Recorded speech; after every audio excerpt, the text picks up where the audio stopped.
let's seal this food and be done. All right, so here's my bucket. Here's the Mylar bag, and the size of the Mylar bag are 5-gallon Mylar bags. Got this off of, you guessed it, Amazon. And this also comes with oxygen absorbers, 2,500 cc's. So you're wondering, how do I size the oxygen absorbers? We'll do some quick math.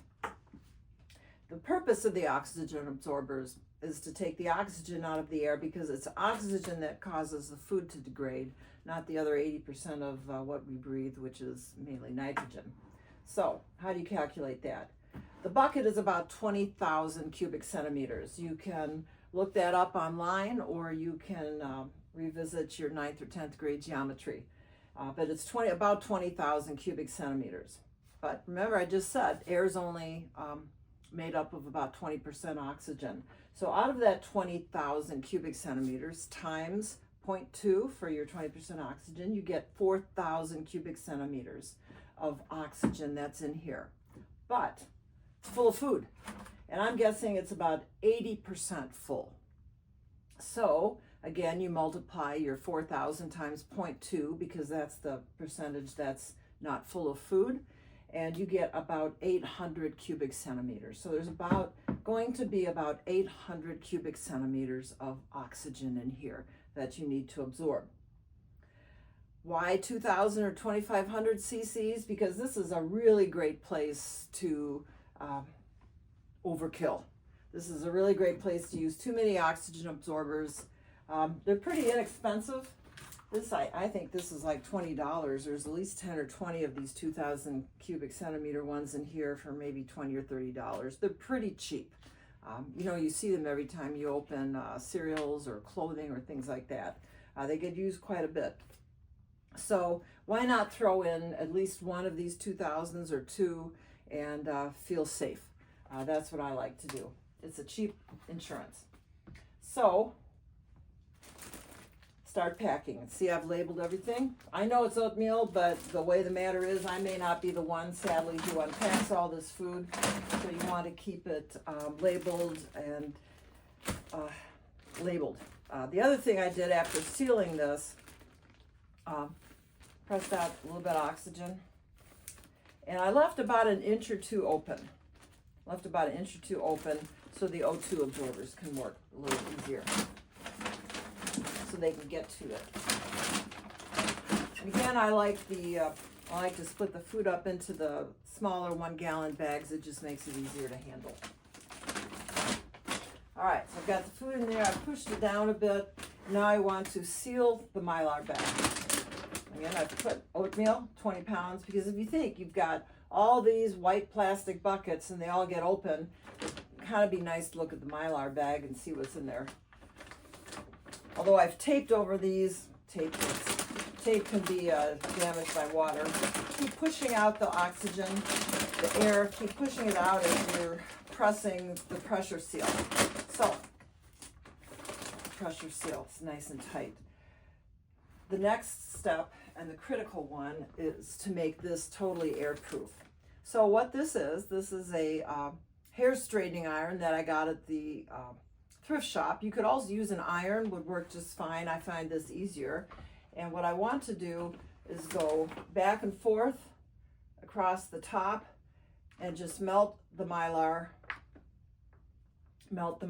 pieces together. Need to watch your fingers. This is still a little hot. I've got it on the highest setting because why not? Just want to go along the top here. Hold it for a couple seconds. Can't believe we ever use these on our hair. Gosh. Okay. This could be sealed a little better. This looks like I could seal it a little better. Okay, that's beautifully sealed. Now I just want to fold it, put it in the bag, and this also has some instant coffee. This is already sealed for 25 years storage, so I do not need to reseal that in the mylar. It can just go on top. Plastic lid on top. And good. That's good to go. 20 pounds of oatmeal.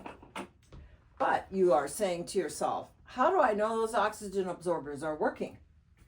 So it's the advantage of these lids you can pop on and off. And this is a different kind of lid. It's a pretty nice lid if you're using this for pet food or something else, but it does cost 3 or 4 times as much as these do. So go back in about a month. Give the oxygen absorbers time to work.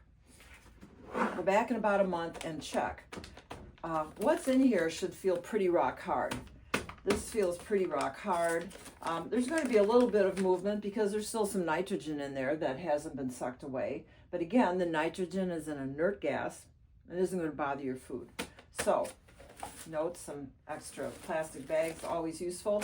So if you see that the food is hard and this has been sucked up, the volume, you know your oxygen absorbers are working and your food is safely stored. One more note on the oxygen absorbers. What they want to do is absorb oxygen. So once you open this container, you need to use them all and start sealing your food or they're shot.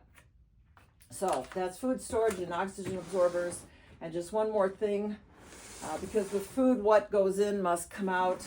I talk about buckets. There's a pretty nice use for these buckets and pool noodles is a slice, make a slice opening down the center of, this is half of a pool noodle. And you can put it over the edge of the bucket and you have a nice outdoors toilet. Just something else you can do with buckets. All right, so that's food prep. And that's, thank you for watching everything. We talked about pantry. Pantry is probably easy, takes the least amount of commitment. You can do it next time you shop. It's food you like. You do have to make sure you have a way to cook everything in case you lose power, but it's a pretty easy way to get started. You can buy your food. You can buy all of your food online. You could do that tonight on Amazon and have it in 2 days. And that's actually a pretty easy way to do it. A little more expensive. You may not have all the options you want, but there's some delicious foods out there.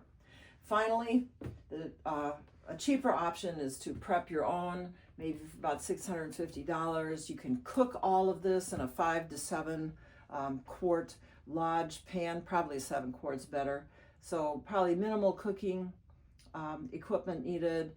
For any of the food methods, you're going to need knives and forks and spoons and plates. But all of that you probably have or can get out of the kitchen. So anyways, that's the 3 different ways. The thing that is most important is that you get started with that food supply, because like we have said, there is no food on the island. No food, and you will be on your own in an emergency, and you can do it. So thanks for watching. I'm Jane Tillett with the Fox Island Emergency Prep Organization. You can reach me if you have any questions at fiblockcoordinator@gmail.com, or check out the website at fi-ready.org,